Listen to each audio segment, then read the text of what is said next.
Jared, in your own words, what are the Cybersecurity Performance Goals 2.0 and who was CISA really thinking about when they wrote it?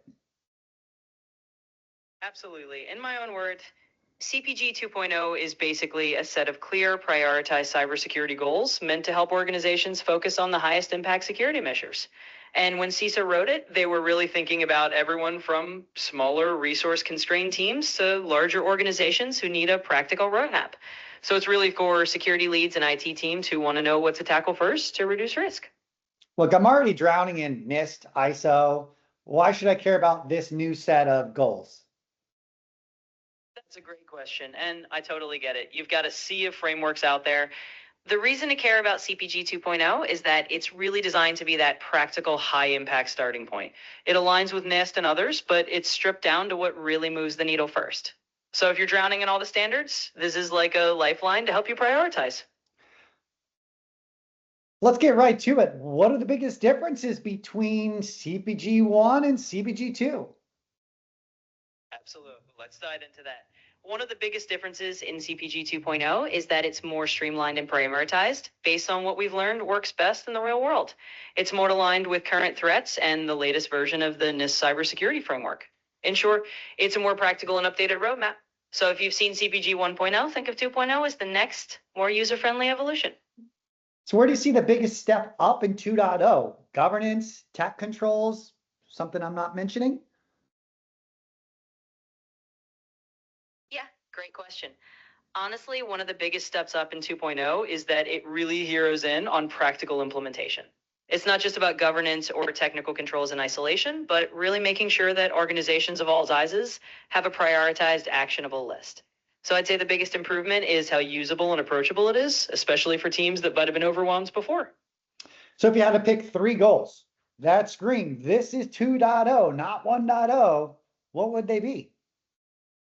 Absolutely. If I had to pick three goals that really highlight what sets 2.0 apart, I'd say first, there's a stronger focus on making sure even smaller organizations can implement these goals without getting lost. Second, there's an emphasis on aligning with real world threat scenarios. So you're not just checking boxes, you're actually tackling what's most relevant.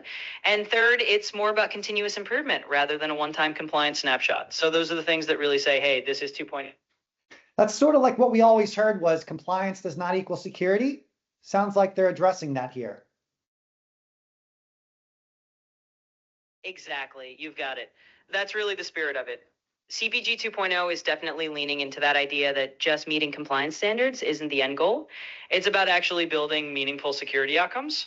So, yeah, they're definitely addressing that whole compliance doesn't equal security mindset. Let's say we got a couple people listening to our show today. They download the CPG 2.0 PDF. They wake up tomorrow. What's the first thing they should check out in the first hour of referencing this?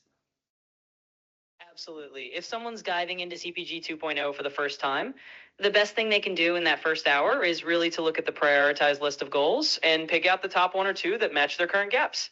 It's all about starting with what's going to give them the quickest win in improving security. So I'd say just find that top priority item and plan a first step to tackle it. So I keep hearing a lot about small to medium-sized businesses being addressed with the CPG 2. How would CPG 2.0 be different in a 200-person org versus a 20,000-person org? Absolutely. That's a great point.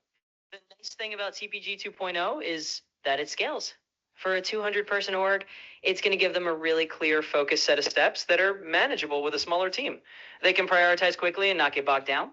For a 20,000-person organization, it's more about integrating these goals into a bigger existing framework and making sure that different departments can run with them.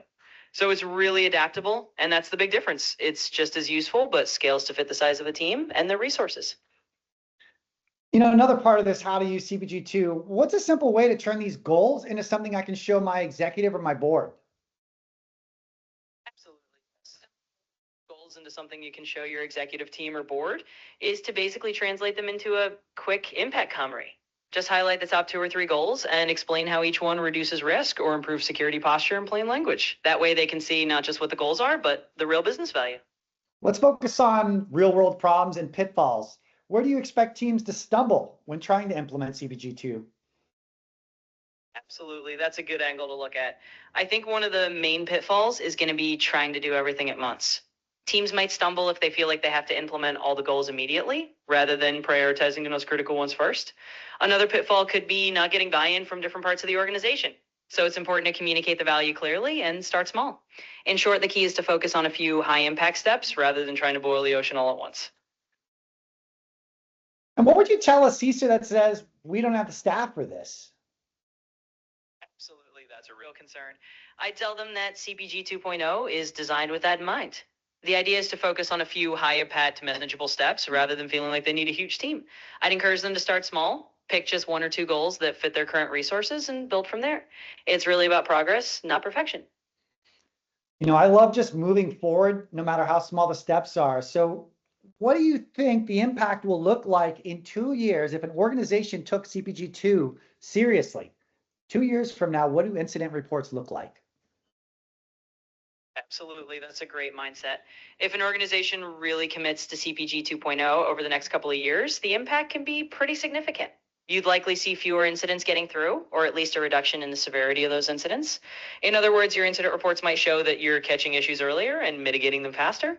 Overall, you'll probably see a stronger, more resilient security posture and a lot more confidence from leadership in your team. All right, let's go with the final question. What's one uncomfortable conversation CPG2 will force between security and the business? Absolutely. One of those uncomfortable conversations that CPG 2.0 is going to bring up is prioritization. It's going to force security and the business side to sit down and say, look, we can't do everything at once. What are the most critical risks to tackle first? And what might that mean for resources and budget? It can be a little uncomfortable because it means having a real conversation about what gets prioritized and what might need to wait. But ultimately, that conversation is what leads to a stronger, more focused security strategy. Now, I always like to finish these interviews with a spicy take. So give me your spicy take. Cybersecurity Performance Goals 2.0. Good, bad, ugly? What do you think? Absolutely. Here's my spicy take. CPG 2.0 is a good step forward, especially for cutting through the noise. But the truth is, it's only as good as the buy-in and execution behind it. So it's not a silver bullet, but it's a pretty solid recipe if you actually use it. That's my spicy but honest take.